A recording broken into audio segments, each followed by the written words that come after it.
Hello दोस्तों, welcome back to the channel. आज हम बात करेंगे पिनहोल पर। पीयू पॉलिश या पीयू पेंट या पीयू कोटिंग कोई भी हो, ये आपको एक लग्जरी फिनिश देता है, आपके फर्नीचर को ड्यूरेबल और शानदार बनाता है। पीयू पॉलिश या पीयू पेंट हम अलग अलग सतह पर कर सकते हैं और जब हम इसको करते हैं तो इसमें पिनहोल बनता है। ये जो आप वीडियो में देख रहे हैं यही है पिनहोल। पिनहोल एक ऐसी चीज है जो इसकी खूबसूरती को प्रभावित करता है, कम करता है, बल्कि इसकी ड्यूरेबिलिटी को भी बहुत कमजोर कर देता है। आज की वीडियो में हम देखेंगे कि पिनहोल बनता क्यों है, उसकी क्या कारण है और उसको कैसे ठीक किया जा सकता है। तो सबसे पहले हम लोग जानते हैं कि पिनहोल है क्या। पिनहोल एक छोटे छोटे से छेद होते हैं जो पेंट की सतह पर दिखाई देते हैं। जहां पर आपने पेंट किया उसके नीचे या ऊपर दिखाई देते हैं। अक्सर पिनहोल तब बनते हैं जब आपने पेंट को सही से अप्लाई नहीं किया हो या फिर आपने जो बेस है उसको प्रॉपर नहीं बनाया हो, तब भी पिनहोल बन सकते हैं। पिनहोल का जो आकार होता है वो बहुत छोटा सा होता है। जैसे पिन होती है, उसका टॉप होता है पिन का, उसी तरह से उसका आकार होता है, इसीलिए इसको पिनहोल बोला जाता है। पिनहोल पेंट के नीचे भी बन सकता है, यानी कि बेस पर जो पेंट आपने अप्लाई किया उसके ऊपर भी बन सकता है। पिनहोल के मेन कारण है जैसे कि अगर आपने जो प्रॉपर बेस है उसका प्रॉपर तरीके से नहीं बनाया हो, यदि उसके बेस को ठीक से साफ नहीं किया या उसमें धूल है, गंदगी है या ऑयल रह गया है, तो फिर जब आप पेंट अप्लाई करेंगे तो वो अच्छे से चिपकेगा नहीं, और चिपकेगा नहीं तो पिनहोल बनाने की पूरी संभावनाएं उसमें रहती हैं। पिनहोल बनने का दूसरा कारण है कि जो हम पेंट यूज करते हैं या पीयू यूज करते हैं, वो पीयू हम लोकल ले लें, मतलब किसी अच्छे ब्रांड का नहीं हो और उसकी जो गुणवत्ता है वो निचले स्तर की हो, तब भी पिनहोल बनने की पूरी संभावनाएं रहती है। पिनहोल बनने का तीसरा कारण है कि जब आप पेंट अप्लाई कर रहे हैं उस टाइम हवा में नमी हो या बारिश हो रही हो, उस टाइम भी ये बन सकते हैं। तो जब बारिश हो रही हो, पानी गिर रहा हो, तब आपको पीयू पेंट नहीं करना है। इसका चौथा कारण है कि जब आप बेस अप्लाई करते हैं तो उसको बहुत थिक डाल देते हैं, बहुत मतलब ओवर कोटिंग कर देते हैं। ओवर कोटिंग करने से भी पिनहोल बनते ही बनते हैं। अब देखते हैं पिनहोल के नुकसान क्या होते हैं। जब पिनहोल बन जाते हैं तो हमारा जो सरफेस है वो एक जैसा नहीं दिखता, उसमें खराबियां उत्पन्न हो जाती है, जिससे जो फिनिश है उसकी वो अच्छे से नजर नहीं आती और हमारी जितनी मेहनत है वो सारी बर्बाद हो जाती है। बल्कि बार बार पेंट करने से, क्योंकि आपको पता है पीयू पेंट में लेयर बाय लेयर काम होता है, तो अगर पिनहोल आ गए तो जितनी लेयर आपने डाली है वो सारी खराब हो जाएगी और आपको दोबारा करना पड़ेगा। इसका दूसरा नुकसान है कि अगर पिनहोल बन जाते हैं तो जो नमी है वो आपके फर्नीचर में आ जाती है और उसमें फफूंदी भी लग सकती है आपके फर्नीचर में। आपका फर्नीचर खराब हो सकता है, दीमक लग सकती है और आपका फर्नीचर ड्यूरेबल नहीं रहता। हम पीयू किस लिए करते हैं कि हमारा फर्नीचर सेफ हो जाए, ड्यूरेबल हो जाए और देखने में बहुत सुंदर लगे। पिनहोल बनने के कारण हमारा जो फर्नीचर है वो बाहरी तत्वों से बच नहीं पाता है और फर्नीचर की जो सुरक्षा है वो बहुत कमजोर हो जाती है। अगर आपने लकड़ी पर किया है तो उसके सड़ने का डर बना रहता है, और अगर आपने स्टील वगैरह पे किया है तो उसमें जंग रखने का खतरा पैदा हो जाता है, क्योंकि पिनहोल से नमी को स्पेस मिल जाता है। अगर एक बार पिनहोल बन जाए और फिर आपको उसे ठीक करना है, पूरा जो पेंटिंग है वो आपको दोबारा से करना पड़ेगा,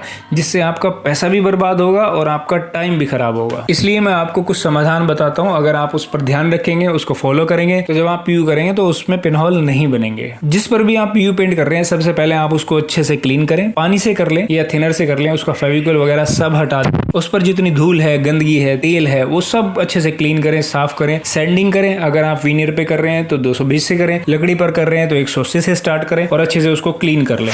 आप जो भी पीयू पेंट यूज करें वो किसी लीडिंग ब्रांड का होना चाहिए, क्योंकि अगर आप लोकल भी लेते हैं वो भी इतना सस्ता नहीं आता। 100-200 रुपए का फर्क पड़ता है पर लीटर। तो आप अच्छी कंपनी का लें, चाहे थोड़ा सा महंगा हो, क्योंकि एक बार पिनहोल बन गया तो वो सस्ते वाला आपको बहुत ज्यादा महंगा पड़ने वाला है। अच्छा पेंट ना केवल पिनहोल बनने की समस्या को कम करेगा बल्कि उसको एक ड्यूरेबिलिटी भी देगा। तीसरा समाधान ये है कि पेंट को सही तरह से अप्लाई करें, ओवर कोटिंग बिल्कुल ना करें। आप चाहे ब्रश से कर रहे हो, अगर आप खुद से कर रहे हैं घर पे तो आपको ब्रश से ही करना पड़ेगा। ब्रश से कर रहे हैं तो भी आप उतना ही लगाएं जितना आवश्यकता है, बहुत ज्यादा ओवर कोटिंग ना करें। अक्सर स्प्रे से ओवर कोटिंग हो जाती है, तो अगर आप स्प्रे से कर रहे हैं तो ध्यान रखें ओवर कोटिंग नहीं करनी। चौथा समाधान ये है कि आपको ध्यान रखना है आप किस मौसम में कर रहे हैं पेंट और उसका तरीका क्या है, क्योंकि अलग अलग मौसम में अलग अलग तरीके से पीयू पेंट किया जाता है। दोस्तों, मैं उम्मीद करता हूँ कि ये वीडियो आपको जरूर से पसंद आई होगी। पसंद आई है तो वीडियो को लाइक करें, चैनल को सब्सक्राइब करें।